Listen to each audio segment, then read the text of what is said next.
Hey guys, welcome back to the Fulco. It's the day after, in fact it's 2 days after, the big game, the Saturday evening kickoff. Obviously a very good mood around the place, with Tottenham Hotspur winning 4-0 or 0-4 away from home at Manchester City, a result that I think even the most diehard Spurs positivity fans could not have probably foreseen. But then again, you never really know what you're going to get from Tottenham. So I guess just about every scoreline is on the table before any given game that we go into, particularly with Man City, where we have a surprisingly good record. We are their kryptonite. There's quite a few teams that can claim to be Tottenham's kryptonite, so it's nice for us to have a team of our own. So looking at the game, kicking off with the real positive stuff. Aside from the result, what I talked about in the last video was we wanted to put on a performance, and I'd say for kind of everything from the 12th minute onwards, we really did put on a performance. It was a brilliant away performance. It was a great tactical performance, a hard running performance against a very good side. Even though Man City do have a couple of players out, we also have a couple of key players out as well. And I think one of the things that we need to hold our hands up and really applaud is Ange's team selection and his tactical tweaks in this game. I think quite a few people before the game, when they saw the lineup and they saw James Maddison making an appearance, would have been quite surprised. And I think some people went a lot further than being surprised. We would have probably all argued that midfield three of Bissouma with no Bentancur available, Sarr and Dekihad would be untouchable. They'd be our best midfield three. But as experienced and top level managers know, it's not just about personnel. And this was a really good example of the manager making decisions that worked wonders. So first up, to give kind of full credit to Maddison. I know he's had lots of benefit. 2 weeks away, no international duty, really focused on training and playing for this game and trying to get his place back. But he was the perfect selection in the midfield. If you think about City's midfield, the personnel that they've got in there, the players that they've got missing, Maddison was exactly the right player to play in there, and he executed, which is the key thing. So he's got all the ability, but he hasn't always put it down on the field during the season. He was excellent. He didn't concede possession. He moved Man City about. He was willing to drop into pockets. A lot of people have criticised James Maddison popping up in kind of left back areas and that not being ideal. It absolutely is if it's the right thing to do. If you're dropping in there to get the ball and you're affecting the opposition in a way that benefits you, then that's exactly where you need to be within the system that we're playing at the minute.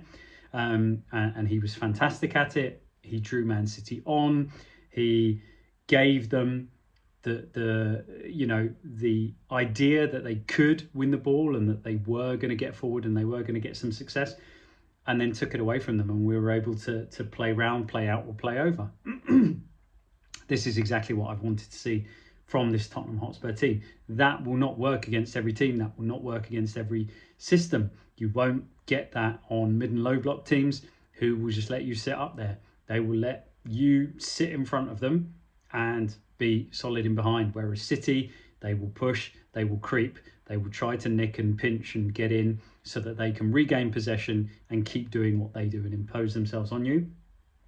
They weren't able to do that because, largely speaking, we managed to hold the ball, which I think Maddison did really well. He didn't do any, to my recollection, any of the kind of the breaking the line stuff, which he has done quite well recently, of taking the ball and rolling a player and getting in. But that then cost us in other games like the Galatasaray game, where we were giving the ball away and we were conceding possession. It was too easy.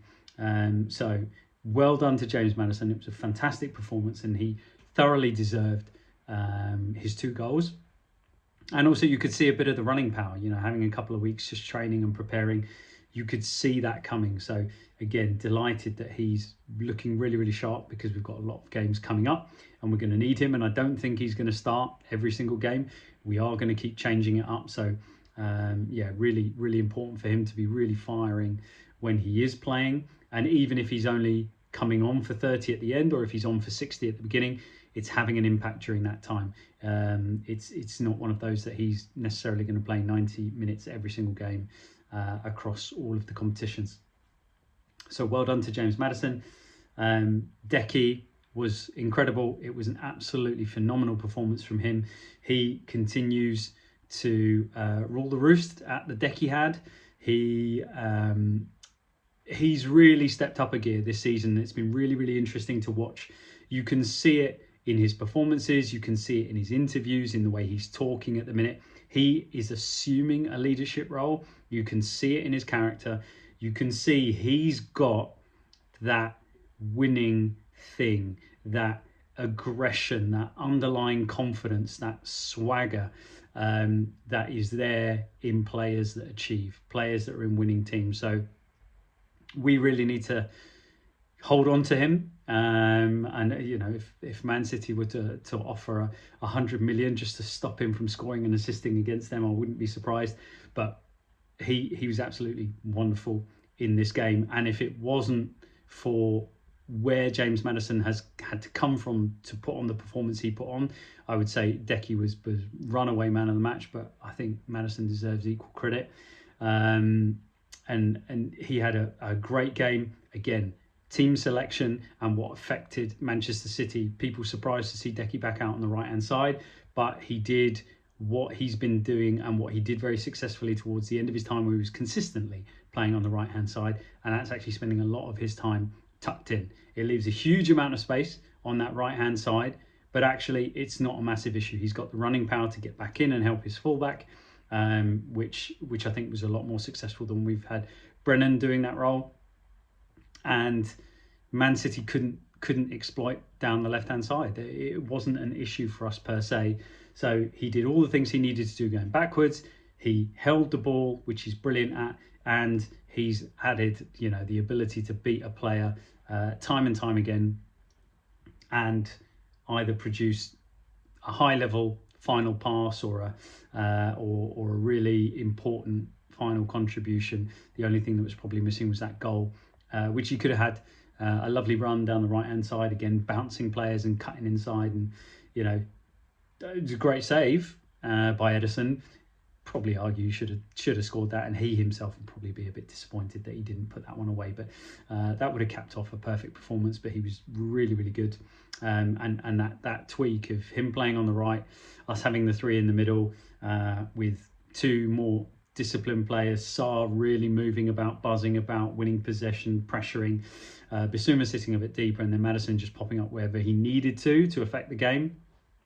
And then Deki also tucking in to make it a bit more crowded in the middle, force things wider, but Man City don't necessarily want to do that. They want to keep playing from out to in, getting their technical players on the ball, making their rotations, and then playing balls through channels, chipping them over the top, getting around the outside and cutting the ball back. Very, very similar to a lot of the stuff that Ange does as well, not surprisingly. And we kind of really blocked up that area, and we did quite well after the kind of first 10 to 12 minutes. All across the team, you could praise just about every player that was out there on the pitch. It was solid performances at the very minimum. The other player that I think really deserves a shout out is Ben Davies. I think he was excellent once again. He showed that, you know, as he gets older in his career, he's using his experience over his physical capabilities, which is why he's moved inside to being a centre half now. He's not a left back because he doesn't provide that option going forward. And largely speaking, he was excellent. There was one moment where he wandered out, didn't win the ball, and it did lead to a chance, but he's the one that got back in. He put his head down, he got back in, and he actually gets, I think he gets the touch from a Haaland chance. Again, he uses his experience in that particular example. Haaland wants to come in on his left foot. Haaland is not going to necessarily beat you by taking multiple touches or committing you to a foul in the penalty area. He wants to shift it, and he's going to hit it hard. And he's very, very good at it. Whereas Ben Davies used his experience. He offered him the entire right-hand side. He offered him a go with his swinger. Haaland turned it down. He came on the inside. Ben Davies was standing there. Haaland tried to reverse it into the near post, and it didn't go in. So, again, experience over physicality. Ben Davies is not going to beat Erling Haaland in a physical battle. but he did what he needed to do with his experience. So Ben Davies, I take my hat off to you once again.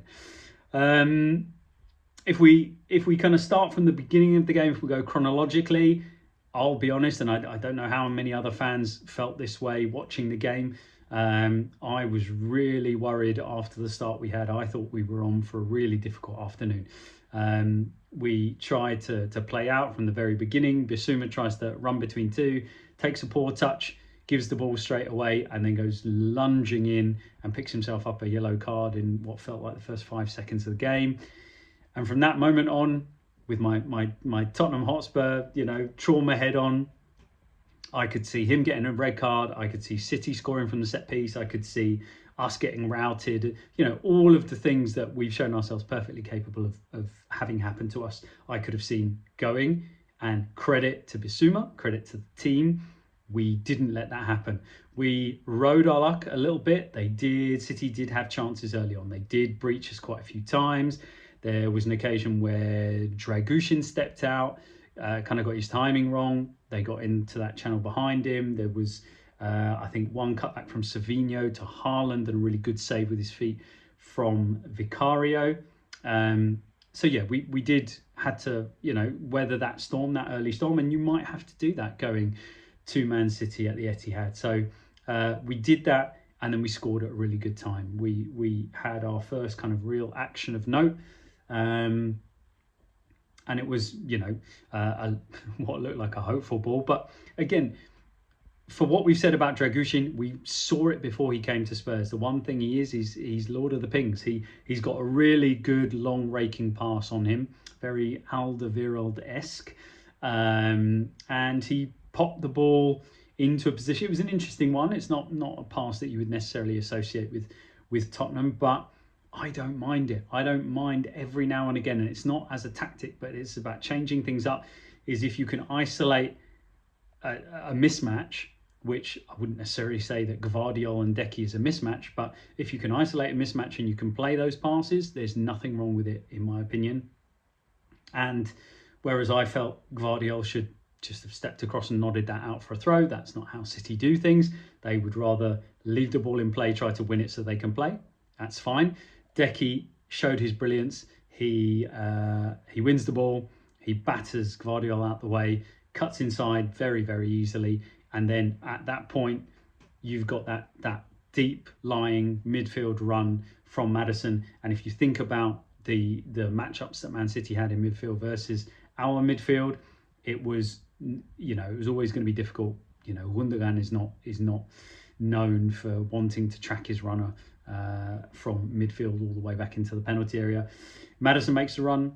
Dekihad's got time. He spots him and he plays an absolutely beautiful ball in between, over the centre halves and in between the right centre half and Kyle Walker. And Maddison I think he shins it. Between shin and calf, but he puts a surface on it and he puts it in the back of the net, and that's all that really matters with his left foot. So absolutely brilliant to see. It was it's not a counter-attack per se. It's a ball forward. It's winning that first possession and then quality players doing quality things off the back of it. And Man City, they'll be disappointed with the way they defended it. But we got in, scored that first goal, and from that moment on, that's when we really put on a performance. For the next 80 or so minutes, we did all the things that you would want from a side, and it doesn't mean we didn't give up more chances, because we did, but we did everything you would want from a side going to a very, very high quality side away from home. We limited them, we frustrated them, and then when we were on the ball or on the attack or doing what we were doing, we executed to a high standard, and that is the mark of a team that can be very successful. That's what the top tier and the top quality teams do against other top quality teams, is they execute when they need to, and we did that really well. The second goal was a classic kind of high press goal, the kind that we really like, really pressing City up into that corner. We went at the right time, players went at the right time, Porro went at the right time. Maddison got himself in a great position, blocking passing lanes into the midfield and through the midfield, and Gvardiol again doesn't cover himself in glory. He plays he's got a lot of bodies that he's facing, and I guess it's also a centre half that's playing at left back, but he then plays a really poor pass. And I don't think it was a difficult pass around the corner for them to get out. And in fact, they had got out of that little corner a couple of times before and played through midfield. But I liked the positioning that we'd taken up, our midfield three had taken. I liked the timing of the run up from Porro once that ball had shifted out towards the touchline. And, you know, we forced, to a certain extent, we forced that. But that mistake comes and we pounced on it. Maddison picks it up. And he's really positive with it. He doesn't hesitate. He turns inside and he starts to go. And again, City haven't got that Rodri figure in there to destroy and to break things up and to stop or to commit a foul in that situation. And so immediately we're running at their back line. The ball played in to